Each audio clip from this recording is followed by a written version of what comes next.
I love the Faron Woods theme from Twilight Princess. I think it's perfect for a mysterious forest that feels like something out of a Germanic fairy tale. But I was always disappointed that it didn't seem to fit into the musical continuity of the series the way the rest of the Twilight Princess soundtrack did. The Death Mountain theme quotes Goron City from Ocarina of Time. The Sacred Grove theme quotes Lost Woods from Ocarina of Time. But the Faron Woods theme doesn't seem to have an obvious connection to the rest of the series. But let's take a closer look at the Kokiri Forest theme from Ocarina of Time.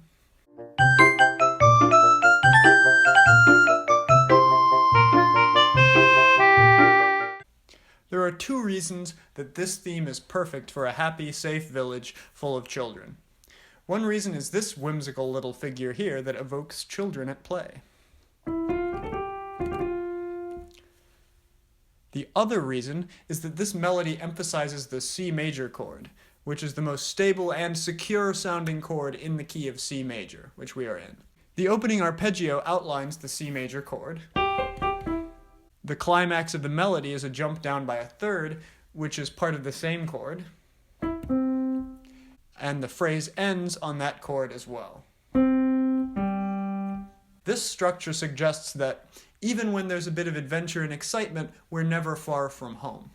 So let's say you're a composer and you're trying to alter this theme to fit a darker kind of forest, where children get captured if they go in too deep.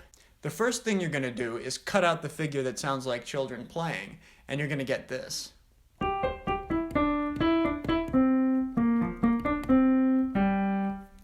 The second thing you're going to do is change the notes a little bit to de-emphasize the C major chord and take away that sense of stability while still preserving the shape of the melody.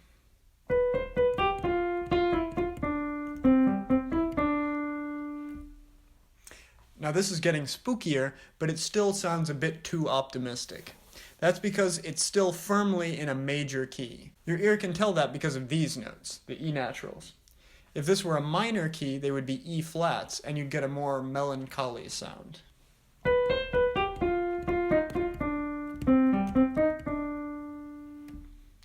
Since we're trying to evoke mystery rather than melancholy, what we can do instead of flatting the E's is just rearrange the notes to remove the E's altogether.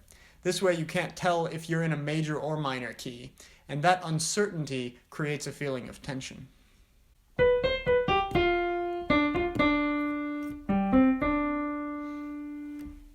Now if we adjust the rhythm a bit, this should sound very familiar.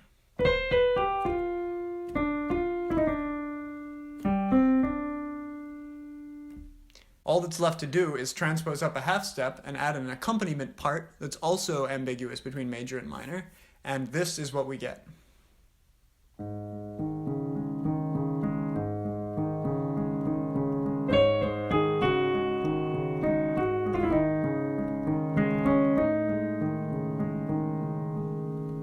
The composers could have just slapped any creepy music onto Faron Woods, and most players, including me, wouldn't have noticed the difference. But they specifically made sure that Faron Woods was a creepy version of the Kokiri Forest. I think that's awesome.